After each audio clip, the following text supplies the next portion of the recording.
Hola amigos y hermanos, bendiciones para todos ustedes en el amor de Dios. Continuamos estudiando la lección en el crisol con Cristo.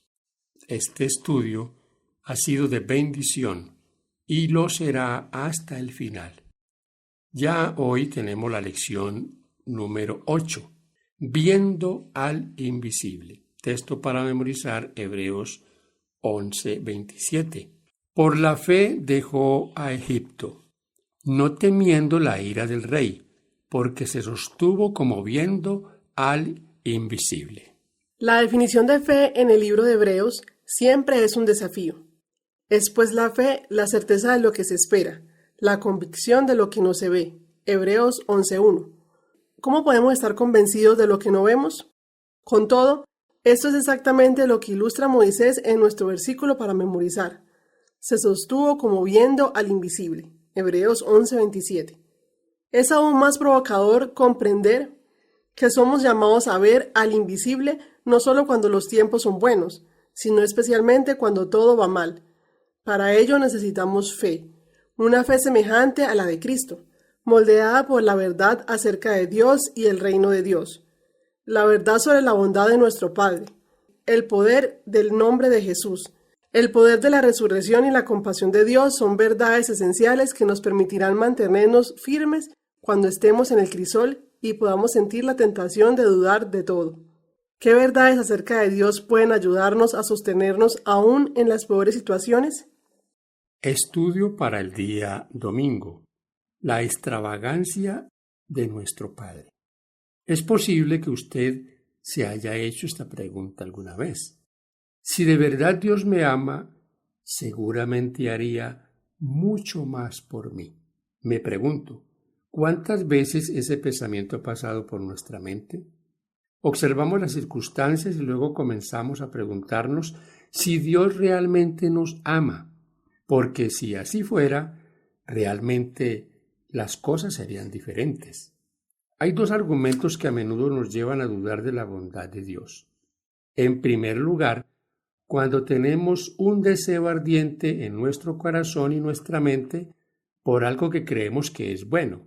La idea de que Dios desea algo diferente para nosotros puede parecernos ridícula. En segundo lugar, podemos dudar de la bondad de Dios porque nuestra experiencia choca con lo que creemos. Si algo se ve bien o se siente bien, o suena bien o sabe bien, entonces debe ser bueno. Por lo tanto, nos enojamos con Dios cuando no podemos tenerlo. Aquí es donde interviene la fe. La fe entra en juego precisamente en aquellos momentos en que nos vemos tentados a dudar de Dios y de su bondad.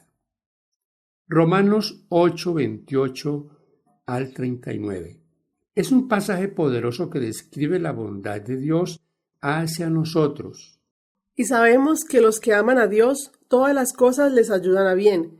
Esto es, a los que conforme a su propósito son llamados. Porque a los que antes conoció, también los predestinó para que fuesen hechos conforme a la imagen de su Hijo, para que Él sea el primogénito entre muchos hermanos. Y a los que predestinó, a esos también llamó. Y a los que llamó, a esos también justificó. Y a los que justificó, a esos también glorificó. ¿Qué, pues, diremos a esto? Si Dios es por nosotros, ¿quién contra nosotros? El que no escatimó ni a su propio Hijo, sino que lo entregó por todos nosotros, ¿cómo no nos dará también con Él todas las cosas? ¿Qué acusará a los escogidos de Dios? Dios es el que justifica. ¿Quién es el que condenará? Cristo el que murió, más aún el que también resucitó, el que además está a la diestra de Dios, el que también intercede por nosotros. ¿Quién nos separará del amor de Cristo? ¿Tribulación, o angustia, o persecución, o hambre, o desnudez, o peligro, o espada? Como está escrito, por causa de ti somos muertos todo el tiempo, somos contados como ovejas de matadero. Antes, en todas estas cosas somos más que vencedores por medio de aquel que nos amó.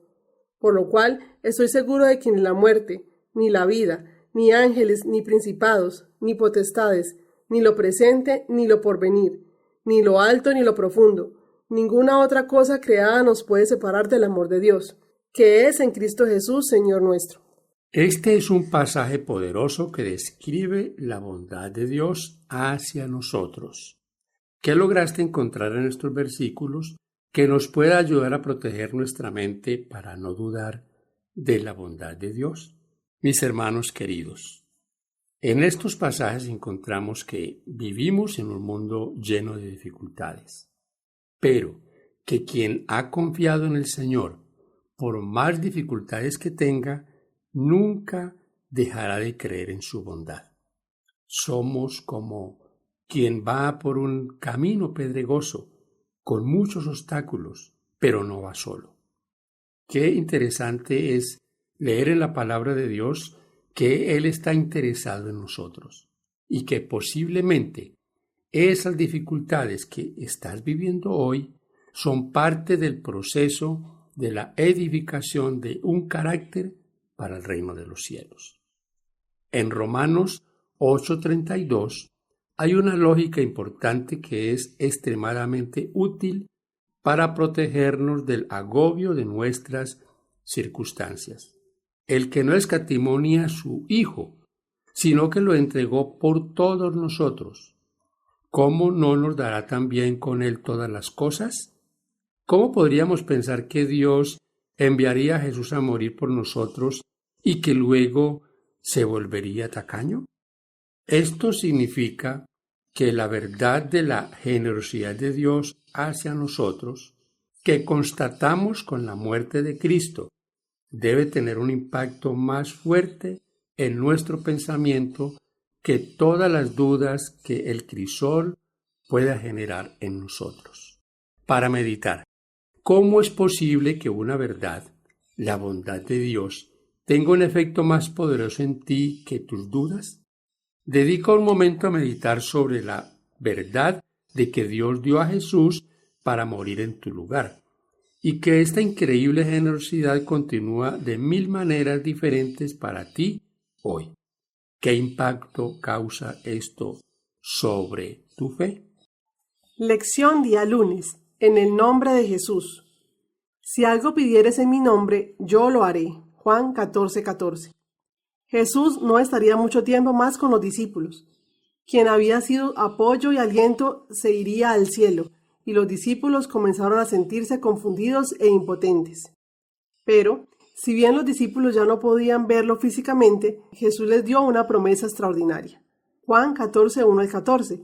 Según los versículos 3 y 14, Jesús promete hacer por nosotros todo lo que pidamos en su nombre.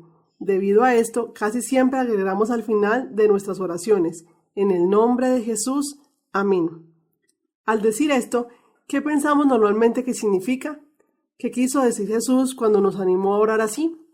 ¿Qué pistas hay en estos versículos que nos ayudan a comprender lo que Él nos plantea? Y todo lo que pidieres al Padre en mi nombre, lo haré, para que el Padre sea glorificado en el Hijo. Si algo pidieres en mi nombre, yo lo haré. Cuando pedimos en el nombre de Jesús, podemos estar seguros de que toda la maquinaria celestial está obrando en nuestro favor. Quizá no veamos a los ángeles actuar a nuestro alrededor, pero allí están. Son enviados desde el trono celestial en el nombre de Jesús, para atender nuestras peticiones. A veces, cuando oramos en el nombre de Jesús, abrimos los ojos y esperamos que todo sea diferente a nuestro alrededor. Pero todo sigue igual. No obstante, aunque el poder de Dios puede llegar con un efecto dramático, como cuando Jesús calmó la tormenta, también puede llegar en silencio, sin que nadie lo note, como cuando el poder de Dios sostuvo a Jesús en el Getsemaní. Quizá no suceda nada dramático de repente, pero eso no significa que Dios no esté obrando en favor de nosotros. Leer Juan 14:1-14. Mientras lees, imagina que Jesús te está hablando directamente cara a cara. ¿Qué esperanza y ánimo puedes obtener de estas promesas? Al mismo tiempo, pregúntate, ¿qué cosas de mi vida podrían obstaculizar el cumplimiento de estas promesas en mí? ¿Qué cambios debo proponerme hacer en mi corazón? Lección para el día martes. El poder de la resurrección. La resurrección resuelve el problema de la impotencia humana. Al meditar sobre la vida, la muerte y la resurrección de Jesús, a menudo nos planteamos que la muerte de Jesús fue el acontecimiento que nos hizo legalmente justos ante Dios. Y eso es cierto, por supuesto. Sin embargo, la resurrección añade una dimensión específica a la salvación. La resurrección de Jesús es significativa solo porque nos muestra que un día nosotros también resucitaremos, sino también porque se sentó a Jesús a la diestra del Padre, en una posición de absoluto poder y autoridad. Este poder de resurrección es el mismo poder que Dios pone a nuestra disposición hoy. En Efesios 1, 18 al 23, Pablo habla del poder de Dios. ¿Qué nos enseñan estos versículos sobre el poder de la resurrección? ¿Qué esperanzas y promesas puedes encontrar para ti en este pasaje? Alumbrando los ojos de vuestro entendimiento, para que sepáis cuál es la esperanza a que Él os ha llamado, y cuáles las riquezas de la gloria de su herencia en los santos, y cuál la supereminente grandeza de su poder para con nosotros los que creemos, según la operación del poder de su fuerza, la cual operó en Cristo, resucitado de los muertos y sentándole a su diestra en los lugares celestiales, sobre todo principado y autoridad y poder y señorío, y sobre todo nombre que se nombra, no solo en este siglo, sino también en el venidero, y sometió todas las cosas bajo sus pies, y lo dio por cabeza sobre todas las cosas a la Iglesia, la cual es su cuerpo, la plenitud de aquel que todo lo llena en todo. Pablo ora para que los efesios comprendan algunas cosas que solo pueden entenderse correctamente con la ayuda divina. 1. Que existe la esperanza de transformación y un futuro eterno al que Jesús nos ha llamado. 2. El poder que se manifestó en nuestro favor. Pablo luego trata de describir cuán asombroso es este poder. El poder que está disponible para nosotros hoy es el mismo poder que resucitó a Jesús. No solo lo sacó de la tumba y le devolvió la vida, sino también le devolvió el sitial de poder a la diestra del Padre. Pero Pablo no se detiene allí. La resurrección no le dio a Jesús cualquier clase de poder, sino el poder de gobernar y proveer todo lo que su pueblo pudiera necesitar por toda la eternidad. Para meditar, haz una lista de las facetas en tu vida en las que necesitas del poder del Jesús resucitado. Cuando termines, ora para que este poder se aplique en todas las esferas de necesidad. Al mismo tiempo, ¿en qué puedes mejorar? ¿Qué decisiones puedes tomar para que este poder actúe con más libertad en tu vida? Echar toda nuestra ansiedad. Lección día miércoles. Hay una placa que algunos tienen en sus hogares que dice: ¿por qué orar cuando puedes preocuparte?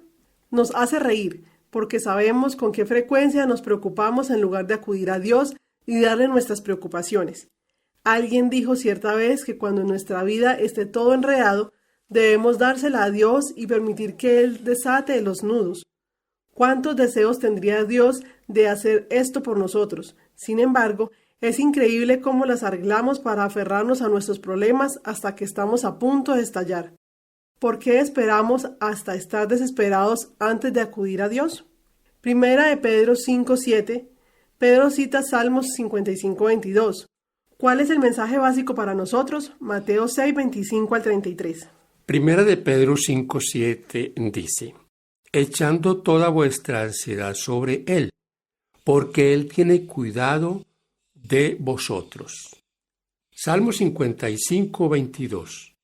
Echad sobre Jehová tu carga, y Él te sustentará. No dejará para siempre caído al justo. Por tanto os digo, no os afanéis por vuestra vida, que habéis de comer o que habéis de beber, ni por vuestro cuerpo, que habéis de vestir. ¿No es la vida más que el alimento y el cuerpo más que el vestido? Mirad las aves del cielo, que no siembran ni siegan, ni recogen en graneros, y vuestro Padre Celestial las alimenta. ¿No valéis vosotros mucho más que ellas? ¿Y quién de vosotros podrá, por mucho que se afane, añadir a su estatura un codo? Y por el vestido, ¿por qué os afanáis? Considerad los lirios del campo, cómo crecen, no trabajan ni hilan. Pero os digo que ni aun Salomón con toda su gloria se vistió así como uno de ellos. Si la hierba del campo que hoy es y mañana es echada en el horno, Dios la viste así, ¿no hará mucho más a vosotros, hombres de poca fe? No os afanéis pues diciendo, ¿qué comeremos o qué beberemos o qué vestiremos? Porque los gentiles buscan todas estas cosas, pero vuestro Padre Celestial sabe que tenéis necesidad de todas estas cosas. Mas buscad primeramente el reino de Dios y su justicia, y todas estas cosas os serán añadidas. Este es un versículo muy sencillo. No esconde ningún secreto y significa literalmente lo que expresa. Echar significa hacer precisamente eso, arrojar, entregar, de modo que lo que causa dolor y preocupación ya no tenga ninguna conexión con nosotros. Pero, por supuesto, no arrojamos nuestras cargas a cualquier parte. Nuestra preocupación no desaparece en el vacío. Se la damos a nuestro Padre Celestial, quien promete resolverla. Eso es lo que Jesús nos asegura en los versículos de Mateo. El problema para ponerlo en práctica no es que sea difícil, sino todo lo contrario. Parece demasiado fácil, demasiado bueno para ser verdad. Hay muchas cosas que causan ansiedad. Podría ser la presión del trabajo, la crítica inesperada, la sensación de que no nos quieren o que no nos aman, las preocupaciones financieras, los problemas de salud, la impresión de que no somos lo suficientemente buenos para Dios, pensar que no somos perdonados y otras. Sin importar cuáles sean, una de las razones por las que nos aferramos a nuestros problemas es que creemos que podemos resolverlos mejor que nadie. Pero Pedro nos insta a reconsiderar esa idea. La razón por la que no tenemos que preocuparnos es que a Dios le importa. Pero a Dios todavía le importa lo suficiente como para intervenir cuando se avecina un divorcio o nos sentimos totalmente inútiles. La Biblia afirma que le importa lo suficiente como para transformar cualquier situación. ¿Qué cosas te preocupan ahora? Aunque sean legítimas y parezcan angustiosas, ¿hay algo demasiado difícil para Dios? Quizá nuestro mayor problema sea que, aunque creemos que Dios está al tanto y puede solucionarlas, no creemos que las resolverá como nos gustaría a nosotros. Medita sobre esto último y cuestiónate si es así en tu vida. Aplicación a nuestra vida. Echen su ansiedad sobre Dios. Cuando el apóstol Pedro enseñó a los miembros de la iglesia a echar su ansiedad sobre Dios, 1 de Pedro 5:7, no tenía intenciones de respaldar la pereza espiritual ni la irresponsabilidad. 2 de Pedro 5:5-7. De igual modo, Jesús enseñó a sus discípulos a no preocuparse, sino a confiar en Dios. Mateo 6:25-33. Al mismo tiempo, Jesús enseñó que los cristianos deben ser diligentes y responsables. Mateo 24:45-51. Mateo capítulo 25. ¿Cómo podemos entender correctamente estas verdades bíblicas paradójicas en nuestra vida? ¿Cómo podemos enseñar los principios de estos versículos a nuestros jóvenes?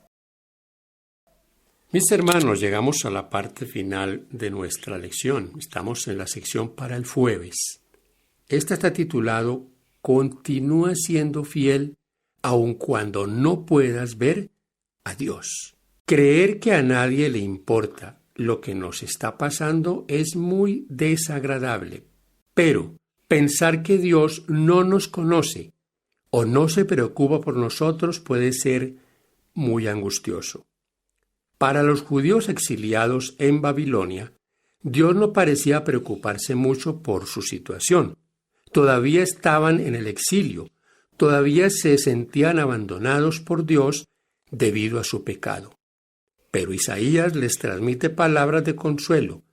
Isaías 40 es un hermoso pasaje en el que Isaías habla al pueblo con mucha ternura acerca de su Dios. Como pastor, apacentará su rebaño, en su brazo llevará los corderos y en su seno los llevará. Pastoreará suavemente a las recién paridas. Isaías 40:11. Pero después de tanto tiempo los exiliados pensaban: ¿dónde estás, Señor? No podemos ver ninguna evidencia de que todavía estás allí, ni que te preocupas. Leamos Isaías 40, 27 al 31. ¿Cómo describe Isaías a Dios? ¿En qué sentido esta descripción de Dios responde a su creencia de que mi camino está escondido de Jehová y de mi Dios pasó mi juicio? Isaías 40, 27. ¿Por qué dices, oh Jacob, y hablas tú, Israel? Mi camino está escondido de Jehová, y de mi Dios pasó mi juicio. ¿No has oído que el Dios eterno es Jehová, el cual creó los confines de la tierra? No desfallece ni se fatiga con cansancio, y su entendimiento no hay quien lo alcance. Él da esfuerzo al cansado y multiplica las fuerzas al que no tiene ningunas. Los muchachos se fatigan y se cansan, los jóvenes flaquean y caen. Pero los que esperan a Jehová tendrán nuevas fuerzas, levantarán alas como las águilas, correrán y no se cansarán, caminarán y no se fatigarán. Otro grupo de personas que podría haber considerado que su camino estaba oculto de Dios se encuentra en el libro de Esther. En este libro no se menciona a Dios ni una sola vez. Sin embargo, la historia desarrolla un drama acerca de la intervención de Dios para salvar a su pueblo de una ley irrevocable para destruirlo. Esta historia no solo describe acontecimientos del pasado, sino también simboliza un tiempo futuro en el que se volverá a perseguir al pueblo de Dios y se introducirá nuevamente una ley para su destrucción. Apocalipsis 13:15. ¿Te imaginas cuán fácil sería llegar a la conclusión de que, si hoy existieran esas circunstancias tan terribles, Dios seguramente habría abandonado a su pueblo? Pero no debemos temer. El mismo Dios que salvó a sus escogidos en la historia de Esther, los volverá a salvar en la crisis final. Para meditar, hemos leído cómo Isaías describió a Dios ante los exiliados. ¿Cómo describirás a Dios ante personas que sienten que Dios desapareció y las abandonó? ¿Cómo les enseñarías a ver con los ojos de la fe y a dejar de depender de lo que ven a su alrededor con sus ojos físicos? ¿No ha dicho Dios que dará el Espíritu Santo a los que se lo pidan? ¿Y acaso no es este Espíritu una guía real, verdadero y eficaz? Algunos parecen temerosos de fiarse de lo que dice Dios, como si eso significara una presunción. Oran para que el Señor nos enseñe, y sin embargo temen aceptar la palabra que Dios ha dado y creer que hemos sido enseñados por Él. Mientras nos presentamos humildemente delante de nuestro Padre Celestial con un espíritu dócil, con disposición y ansias de aprender, ¿por qué habríamos de dudar del cumplimiento de su promesa? Ni por un momento debéis deshonrarlo dudando de él.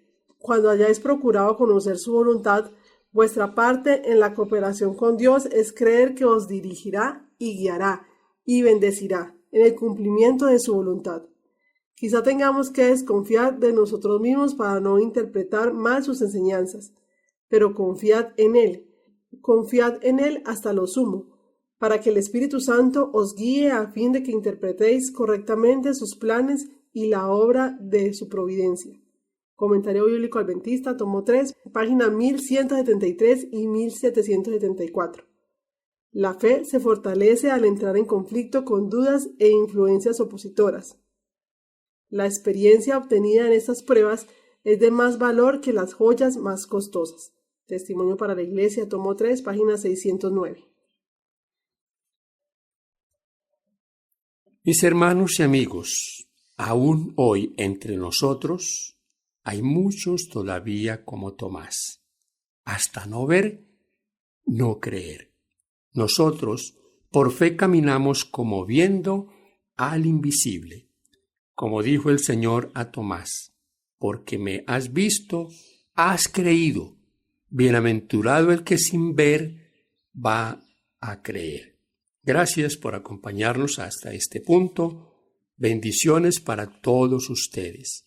Hemos orado para iniciar nuestro estudio y queremos decirles que ustedes forman parte de nuestras oraciones.